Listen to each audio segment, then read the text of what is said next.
Hello everyone. So last time around we were talking about one of the original Risk of Rain characters, the Mercenary. This time around we're going to be talking more about one of the newer characters, one introduced in this game, known as the Artificer, aka the Mage.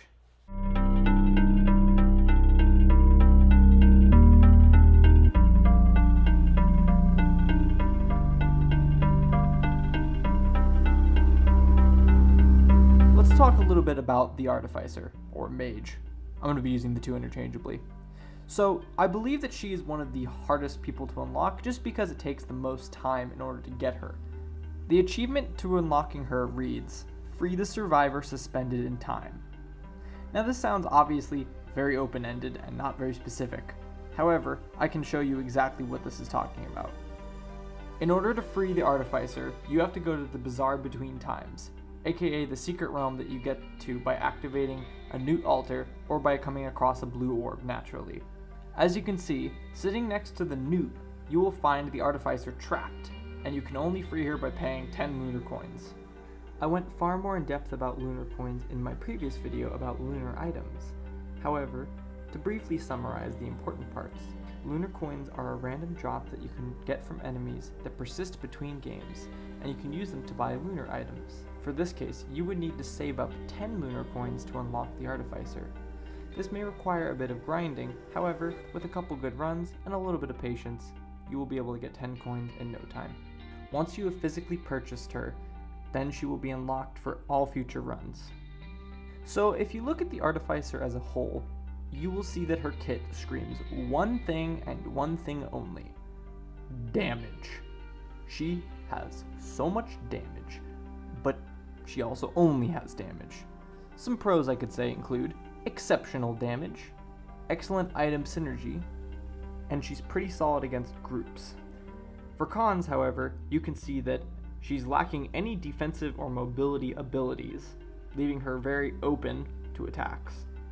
She has an auto attack that's based on a timer, more on that later. And finally, she requires really good aim, since some of the enemies are pretty small and you get no auto assist abilities, like alternatively Huntress, who is all auto assist abilities, but I digress. Conclusion? She is a glass cannon in the truest sense of the word. She can do exceptional damage, but due to her lack of mobility and lack of defense, she could also easily get nuked herself. But enough summarizing. Let me get into the meat of her abilities, and let me show you what I'm talking about. For the Mage's primary ability, you have Flame Bolt. It fires a single bolt that does 200 base damage, and then follows up by igniting the enemies.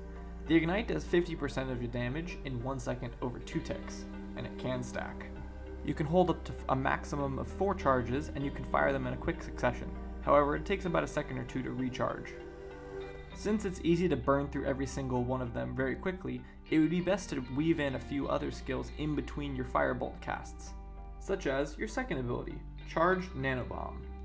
You charge up this electric ball that does at lowest 400% and at highest 1200% damage, and it will shoot out and explode into a nice raised radius and stun all enemies.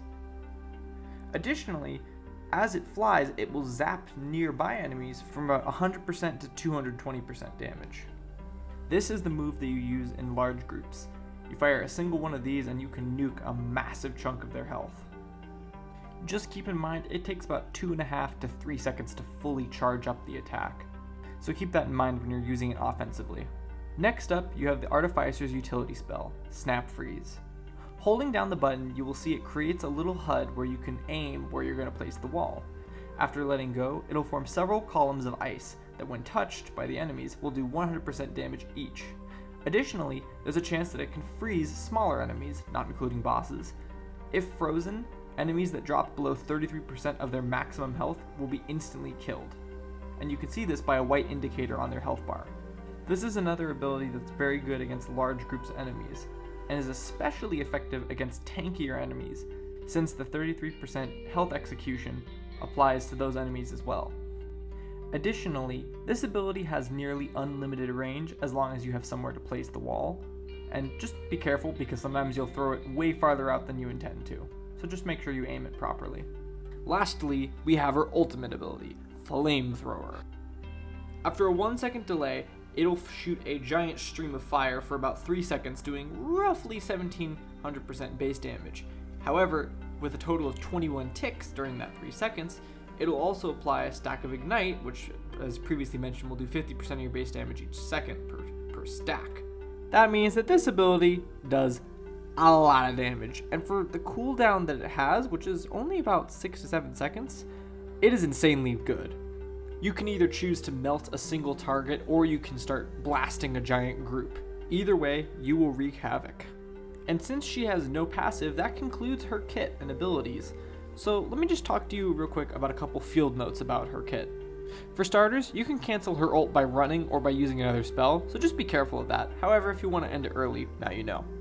If you're going up against a crowd of wisps, sometimes it's easier not to throw your Nano-Bomb directly at any one of the wisps.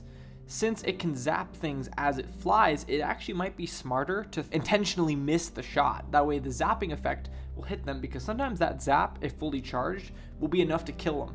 One of the best ways to maximize your damage output is by ability cycling.